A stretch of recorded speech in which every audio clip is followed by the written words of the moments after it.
சிறகடி காசு அடுத்த வர எபிசோடில் பார்த்திங்க அப்படின்னா மனோஜ் விஜயும் சொன்ன போய் எல்லாமே அண்ணாமலைக்கு தெரிய வருது.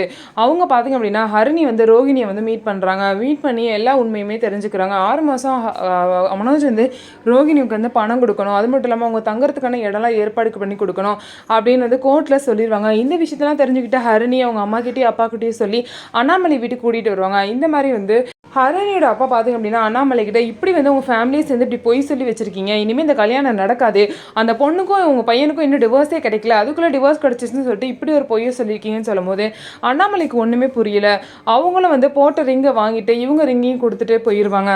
போனதுக்கப்புறம் அண்ணாமலை விஜயாவை திட்டுவார். இப்படி ஒரு பொய்யை சொல்லியிருக்க, என்கிட்டே நீ பொய் சொல்லியிருக்கல, இவனுக்கு வந்து டிவோர்ஸ் கிடச்சிருச்சு அப்படின்னு சொல்லிட்டு அவ்வளோ நம்பிக்கையாக 2 பேரும் சொன்னீங்க, இப்போ என்னன்னா எல்லா உண்மையும் இப்போ தான் தெரிய வருது அப்படின்னு சொல்லிட்டு அண்ணாமலை விஜயாவை அடிக்கவே போயிடுவார்.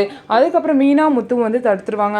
ஸோ மனோஜுக்கும் ஹரிணிக்கும் நடக்க இருந்த கல்யாணம் நின்றுச்சு. இதுக்கப்புறம் மனோஜ் வந்து ரோகிணி கூட சேர்ந்து வாழ்வாரா அப்படின்னு சொல்லிட்டு வெயிட் பண்ணி பார்க்கலாம். ஹரிணியை பார்த்திங்க அப்படின்னா உங்களுக்கு ரோகிணி தான் கரெக்டான ஜோடி, அவங்க தான் இன்னும் உங்களை லவ் பண்ணுறாங்க, நீங்கள் அவங்களே வந்து கல்யாணம் பண்ணி அவங்க கூட சேர்ந்து வாழுங்கன்னு சொல்கிறாங்க. இதுக்கப்புறம் என்ன நடக்க போகுதுன்னு சொல்லிட்டு வெயிட் பண்ணி பார்க்கலாம்.